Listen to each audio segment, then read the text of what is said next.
Good evening. 3,500 firefighters stand ready tonight to battle tomorrow's predicted bushfire onslaught.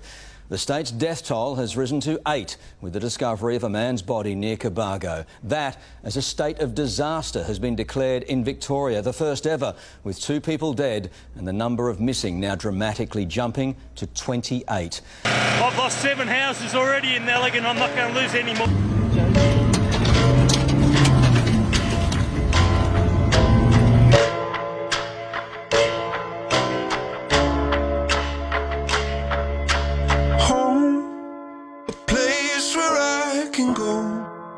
Nearly 500 million animals have died in New South Wales alone. The fires aren't just in one location. They're raging everywhere across the country. In the alpine town of Bright, the forecast is bleak.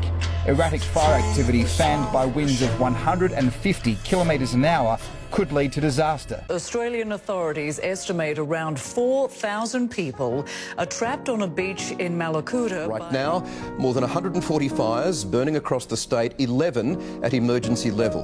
12.35 million acres of land have been burnt by bushfires so far. That's almost twice the size of Belgium, and 3 times more land than the 2018 California fires and Brazil's 2019 Amazon fire combined.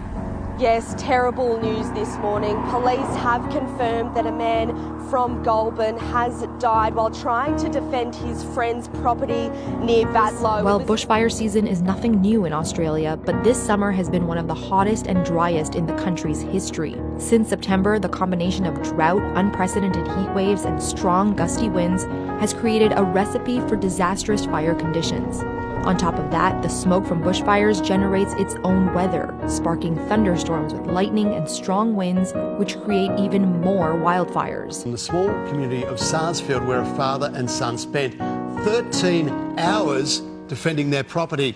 They were alone in some pretty terrifying conditions. Now, the CFA had been forced to turn back because it was deemed too dangerous.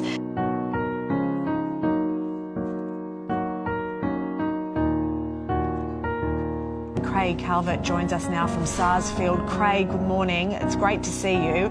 Now, almost every house in your street is gone. How would you describe the conditions that you were facing and just how terrifying was it? Look, the fire front came through. We knew it was coming. We're dairy farmers in Bruthen and Mossy Face in Wisley, just down the road from Sarsfield. That's where I grew up down there. We've been here, I think, 168 or 9 years. I'm the 6th generation. My girls are the 7th. Sorry, I'm shaking like a leaf because I know what we're in for. It's coming back. I'll try and keep it together.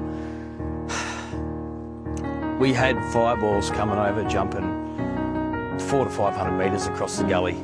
These fireballs, I can send you guys photos. You can put it up on the media. Some of these fireballs were 50 metres to 500 metres across.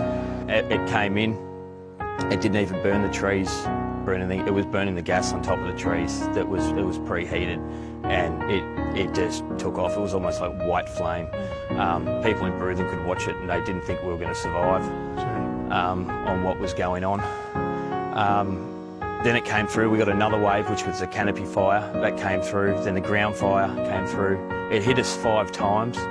I've fought it on and off for 13 hours. The CFA did come. The chopper pilots are absolute heroes. There were people around that didn't get so lucky. I can send you some footage and stuff. I mean, we've even got a photo that a friend took, and I'm not really into hokey pokey spooky stuff, but there's a big devil face right in the fire, and once you put it up on you, it is just ridiculous. You won't believe it. I don't believe it. It's just ridiculous. Look, we have not had much support in here. Apparently there's relief centres in town with supplies. We have not seen anything. We've been cut off. People need help. The Australian public, Australia-wide, is scared. It is just ridiculous. Mr. Morris, please throw your gloves on. Come down here and see me. I've got an extensive network who can help with knowledge of the bush, how the Australian environment is actually meant to run. It doesn't run on paperwork. This is a clear fact of that. The Australian bush was managed for 40,000 years by the Aboriginals. This didn't happen because they managed it properly. It doesn't take paperwork or someone sitting in an office, or they didn't even have cars or a lighter, and they managed it. If they can do it, we can do it. We've got the resources to do it. Help us out. This is not the way to manage it. The loggers 40 years ago, when they started locking up the bush and not managing it properly, they said this was going to happen, and it's happened. Okay? Don't let history repeat itself. Morris, step up, get behind us. Don't let any more people die in the future. You can be the man of the hour, and everyone will fall behind you if you do the right thing. They won't let you go out of power if you do the right thing. Come and see me, please. Okay. I'm begging you. A final frame, such a powerful image. We had to show you this. It's the moment an exhausted, emotional firefighter finally took a breath. Aaron Cox is the crew leader of the Ballindine RFS. The picture was taken by his wife, Bindi. On Monday, he was battling to save others' homes in Queensland's Granite Belt. On Tuesday, Bindi says Aaron had nothing in the tank but took on the epic fight to save their own property. And she wrote, "I know you think this photo makes you look vulnerable, but in that moment, we both felt this." In Bindi's words, he is the true definition of a community man, which is why Aaron is tonight's final frame. And we thank him and everyone who's been doing an incredible job. The firefighter that lost his life was Samuel McPaul, Sam McPaul, a young man, 28 years of age, well respected and admired throughout the local community and in his local brigade. He leaves behind, tragically, a beautiful wife, Megan, who is pregnant with their first child that's due on the 4th of May.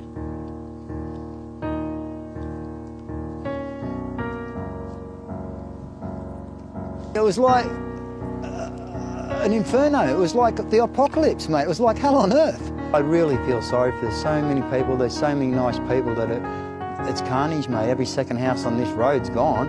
The whole of Fricka Road's gone. There's nothing that the fireys could have done. They do the best job, considering they're so undermanned, they're not paid, and yeah, and so understaffed, mate. It should be made law and school.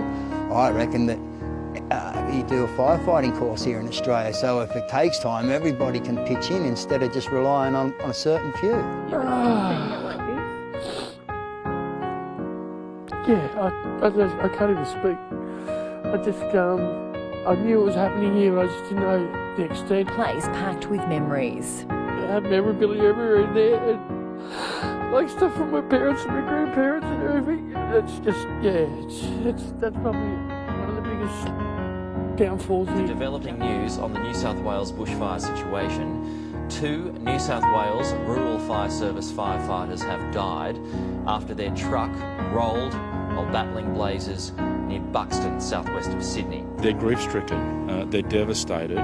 We saw a truly horrible accident unfold last night, and they lost 2 people that they deeply love. They both leave behind young children who were born 4 days apart. Number 35, Yarra Road, needs some help, brother. It was dark, smoky, and trees were burning when the tanker drove through here last night. It was travelling as part of a convoy, many of their colleagues witnessing this tragedy. 3 other firefighters suffered burns yesterday on the fire ground. Today, they are in stable conditions in hospital. Lives and houses lost, a day this community will never forget. So sorry. My heart's breaking for them. On the Harbour Bridge and at fire stations, flags are tonight flying at half-mast. A tribute to Jeff, who friends say always worried about everyone else, and Andrew with that $1 million smile. Tiffany Genders, 9 News.